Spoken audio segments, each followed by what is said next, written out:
നിങ്ങളുടെ favourite shows ഇനി ഒരിക്കലും മിസ്സാവില്ല. ഇപ്പോൾ C5 കാണും നിങ്ങളുടെ ഫേവറേറ്റ് ഷോ തികച്ചും സൗജന്യമായി. എന്നെ ചികിത്സിച്ച് നീ ആഗ്രഹിക്കുന്ന നിലയിൽ എത്തിക്കാൻ ആർക്കും കഴിയില്ല. ആ സത്യമെങ്കിലും നീ ഒന്ന് മനസ്സിലാക്കാമോ? കാലുകൾ നഷ്ടമായാലും ഞാൻ ഇതുപോലെ ജീവിക്കും. നീ ദേവിക്ക് മുന്നിൽ എടുത്ത പ്രതിജ്ഞയോ? തോൽക്കാൻ എനിക്ക് പറ്റില്ല ചേച്ചി. എനിക്ക് വേണ്ടി ഞാൻ ഒന്നും ഈ ജീവിതത്തിനിടയിൽ പ്രാർത്ഥനയിലൂടെ നേടാൻ ശ്രമിച്ചിട്ടില്ല.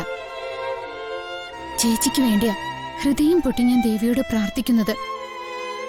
എന്റെ ദേവിക്ക് എന്റെ സങ്കടം കേൾക്കാതിരിക്കാനാവില്ല. അപ്പൊ നിനക്ക് എന്നെ വേണ്ടേ? നിന്റെ പെരുമാറ്റം കാണുമ്പോ സത്യത്തിൽ എനിക്കിപ്പോ പേടിയാ തോന്നുന്നത്.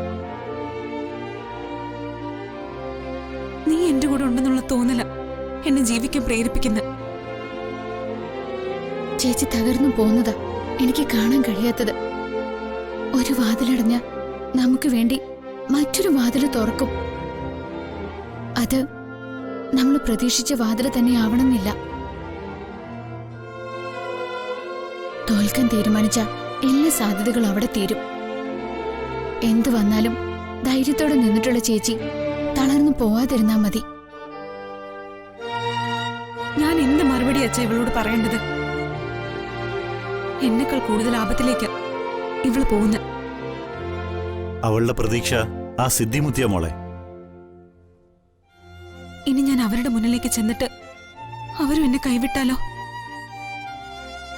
അമിത പ്രതീക്ഷയില്ല അമ്മു. ഇവളെ പിന്നെ നിയന്ത്രിക്കാൻ നമുക്ക് കഴിയോ? എന്റെ പേടി ഇപ്പൊ അതാ. നമുക്ക് അവിടം വരെ ഒന്ന് പോകാം മോളെ. ഒരാഴ്ചക്കുള്ളിൽ ഹോസ്പിറ്റലിൽ പോകാനുള്ളതല്ലേ. എന്നും അമ്മുവിന്റെ മനസ്സിൽ അതൊരു സങ്കടമായിട്ട് കിടക്കണ്ട. എനിക്കും അതേ അഭിപ്രായമാണ് ഉള്ളത്. നമുക്ക് ക്ഷേത്രത്തിൽ പോയി തൊഴാനുള്ള മനസ്സോടെ തന്നെ പോവാം. കൂട്ടത്തിൽ ആ സിദ്ധിമുത്തിയും കാണാം. ചേച്ചി പോവാം. എന്റെ ജീവിതത്തിലെ ഏറ്റവും വലിയ ആഗ്രഹം അത്. ചേച്ചി എനിക്കതൊന്ന് സാധിച്ചു തരണം.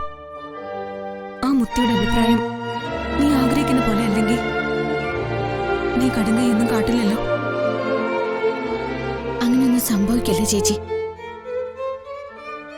എനിക്ക് അങ്ങനെ ഒരു മറുപടി അല്ല വേണ്ടത്. എന്റെ കൂടെ നീ ഉണ്ടാവുമെന്ന് വാക്കുതാ.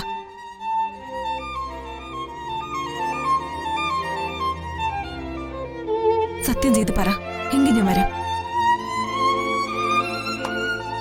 സിദ്ധിമുത്തി ചേച്ചിയെ കൈവിട്ടാൽ ഞാൻ ചേച്ചിയുടെ കൂടെ തന്നെ ഉണ്ടാവും. സത്യം.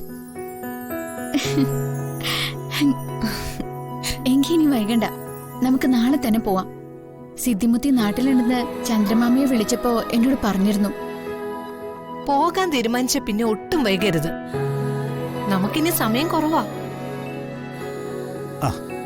അതെ, നമുക്ക് നാളെ രാവിലെ തന്നെ പോവാം. എല്ലാം ദേവിയിൽ സമർപ്പിച്ച നമ്മുടെ ഈ യാത്ര. എന്തിനാ അച്ഛനിങ്ങനെ സംശയിക്കുന്നെ? ദേവിയായി അച്ഛന് വെളിപ്പെടുത്തി തന്നതല്ലേ.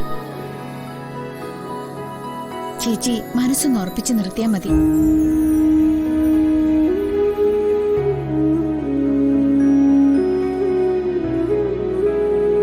അമ്മുവിന്റെ വിശ്വാസം അവളുടെ ചേച്ചിയെ രക്ഷിക്കും.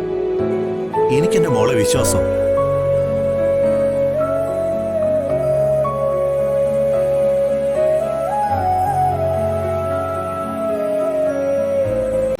ഡൗൺലോഡ് ചെയ്യൂ C5 ആപ്പ്. കാണൂ എല്ലാ എപ്പിസോഡുകളും സൗജന്യമായി.